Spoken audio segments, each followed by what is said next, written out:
What a joke of a performance from the Philadelphia Eagles this afternoon in Week 4. An awful loss for the Birds as they get dominated by the Tampa Bay Buccaneers on the road 33-16.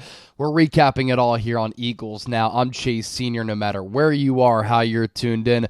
Greatly appreciate you for making this show a part of your night, or if you're waking up with me on Monday morning. Hopefully your week is off to a better start than that Eagles performance, because that was a tough one to get through. A lot to talk about here on the show, but before we dive in, be sure to subscribe to the channel. 57 subscribers away from 86,000 subs. Win or lose, I'm talking Eagles every day, year-round, in an informative, entertaining, insightful, thought-provoking way, at least. That's my goal anytime I'm in front of this camera or on this microphone. So hit that subscribe button. Let's continue to grow the largest independently run Eagles channel right here on YouTube. Where do we begin? We can go in a lot of different avenues and a lot of different ways in the aftermath of that defeat, as the Eagles are now 2-2. And I'll tell you this, the Washington Commanders right now through the first month of the season are the best team in the NFC East, and Jaden Daniels so far has been the best quarterback in the NFC East. And the Eagles better get it together fast. The bye week comes at a good time, and if they don't get things corrected after the bye, this could be a long and very frustrating season for the Eagles, considering all of the talent on this roster. And we've seen what they're capable of being, but with how poorly coached they are, the bad play that they're getting from the quarterback spot, the inconsistencies from this team, that's why they're off to a 2-2 start. And when you think about 2-2, the record is 500. That's mediocre. That's average. And that's exactly what the Eagles have been. And in this game today, a listless effort right from the jump. Eagles flat out sleptwalked through that start of the game. It looked as though they didn't want to play. They walked outside. They felt the game time temperature, feeling as though it was 104, 105 degrees, and they said, "Get me back to Philadelphia. I don't want to deal with this heat and humidity." It looked like they did not want anything to do with that game. And it's a shame, because the stands were littered with midnight green and Kelly green, and Eagles fans who traveled down to Florida or who are now living in Florida had very little to cheer about in this game, and they saw a pathetic effort from the Eagles. Poorly coached, no execution, offense couldn't pick up any yards for a majority of that first half, and the defense couldn't get a stop. They should have stayed back in Philadelphia. At least that's what they presented during that game today. And it's pretty wild how slow the Eagles are beginning games on the offensive side of the football. There are 32 teams in the NFL. The Eagles are the only team in the league to not score a point in the first quarter all year. And defensively, they were paper mache. And I've given Baker Mayfield his props and his credit. I really do think that when it comes down to overall quarterbacking, since the halfway point of last year, he's been a borderline top 10 quarterback in this league. But how do the Eagles go from last week's stellar defensive performance to this week? They couldn't stop a bloody nose. Baker Mayfield in his first two drives was 12 of 13, 138 yards, 2 touchdowns, no picks, and a passer rating of 150.5. That was the first time since the 2021 season, when Tom Brady was playing for the Buccaneers, that they scored on their first two drives of the game. And at one point, the Buccaneers had 255 net yards, and the Eagles had 0.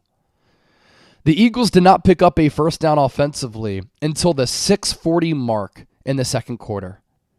I know you're without Lane Johnson. I know you're without A.J. Brown. I know you're without Devontae Smith.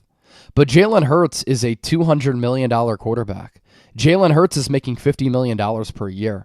You still have a really good offensive line. You have Saquon Barkley. You have Dallas Goedert. You have Jahan Dotson, who was a first-round pick who gave this team absolutely nothing. You brought in Kellen Moore. You brought in Vic Fangio. And for the game to be that out of hand that quickly, it's unacceptable. And these Eagles' slow starts, this start to the year is on coaching. and that falls in the lap of head coach Nick Sirianni. I have defended Nick Sirianni. I have defended Jalen Hurts. I do think that Sirianni is a quality coach in this league. I don't think you have the win-loss record that he does if you're a bad coach. We have seen Jalen Hurts play elite football. I think his leadership skills, how he carries himself, his clutch gene, they're all real, and we've seen the ability there. But Nick Sirianni and Jalen Hurts are the two faces of this team, and today they simply were not good enough. And for the majority of the season, in the first month of September, I get it. It's kind of extended preseason nowadays. I hate that. That's the product of the NFL. But for the majority of this year, they've been mediocre. And these Eagles' slow starts, it's on coaching. Let me ask this. Did the Eagles look prepared today? No. That's coaching. And that's on Nick Sirianni. And I get it. The Eagles are banged up. You're without 3 stellar players and 3 of your best players on the offensive side of the football. But that was an embarrassing performance. Offense couldn't do shit. Defense couldn't get a stop. And the Eagles looked as though they were still in bed. Now, is it to the point where the Eagles going into the bye week should and are going to fire Nick Sirianni? I've seen a lot of that talk on social media. I've had a lot of Eagles fans reach out to me asking me if Howie Roseman and Jeffrey Lurie should pull the plug on Nick Sirianni. Not yet. Not yet. It's way too early for that. But if this doesn't get corrected and these issues continue where the Eagles are undisciplined, ill-prepared, lack effort, lack execution, and look this sloppy, then Sirianni is cooked. And the Bill Belichick rumors will only continue to catch fire because the Bill Belichick jersey swap photos have already been circulating on social media the first 4 weeks of the season. Nick Sirianni has to get it corrected. He should be feeling the heat because this is a problematic trend that we've now seen in 2023 and in 2024. And at some point, it becomes the question, what have you done for me lately? At some point, that trend becomes who you are. And right now, more times than not, the last year and 4 games, this has been who the Eagles are. Now, the next part of this conversation, do the Eagles need to bench Jalen Hurts?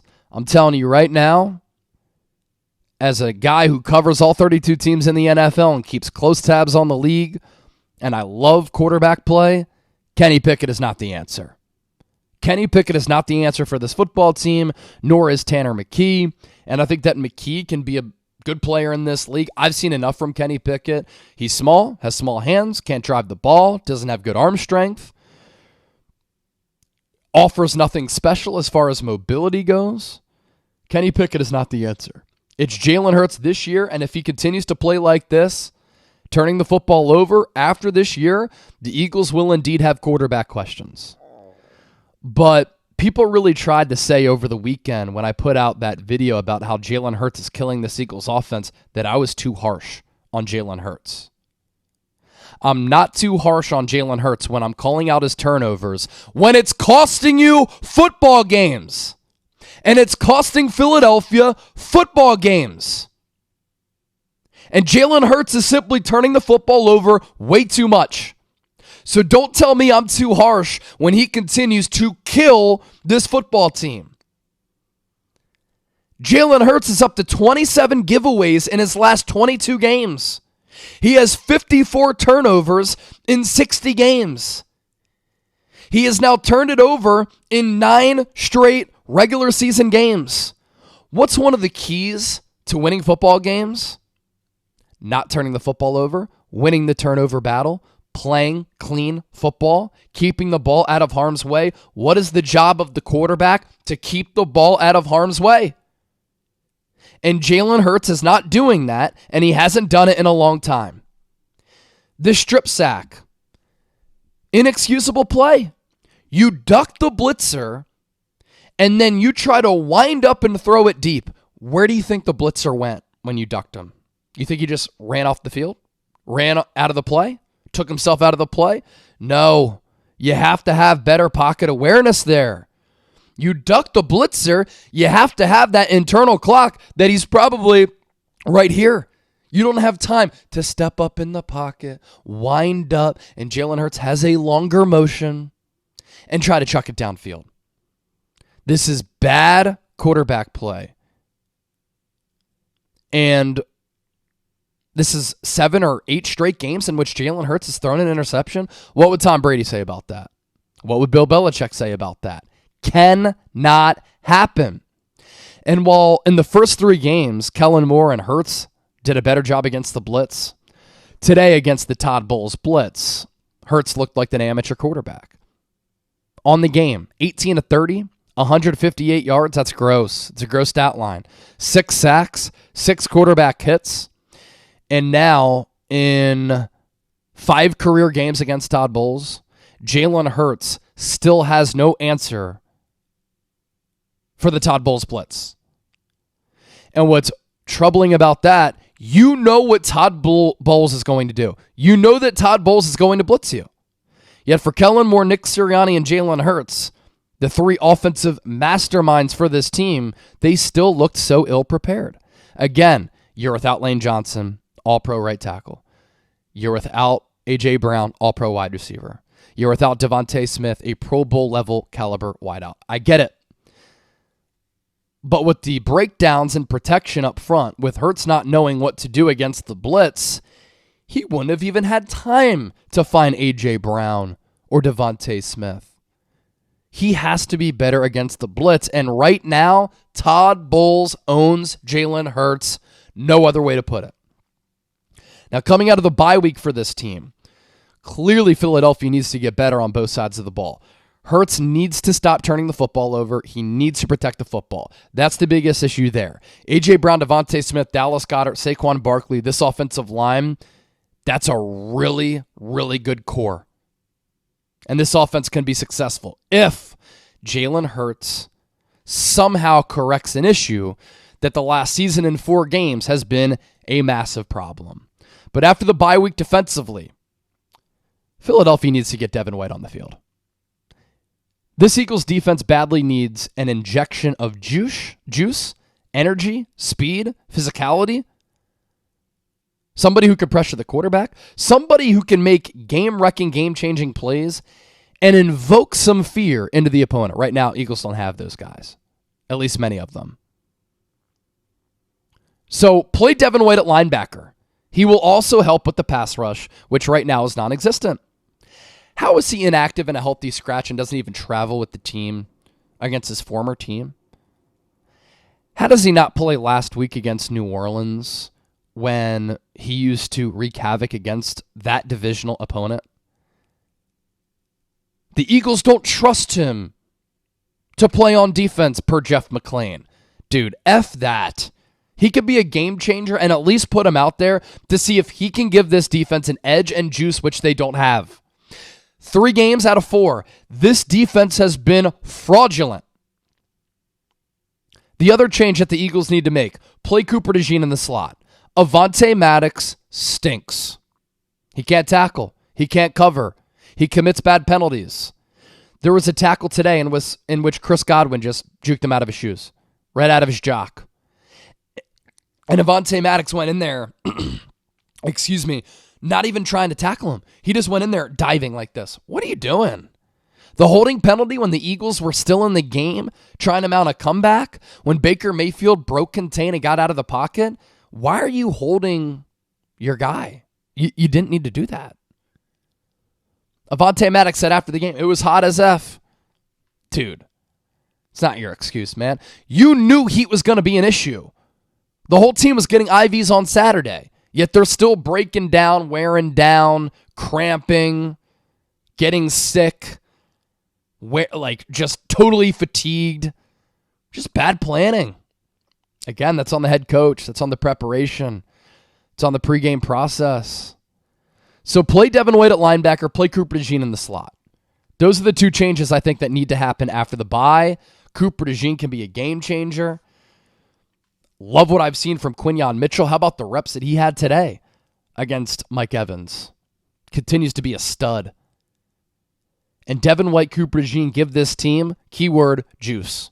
Cooper DeJean is better in the slot than Devontae Maddox. Vic Fangio has to get over his boomer self and play the best players.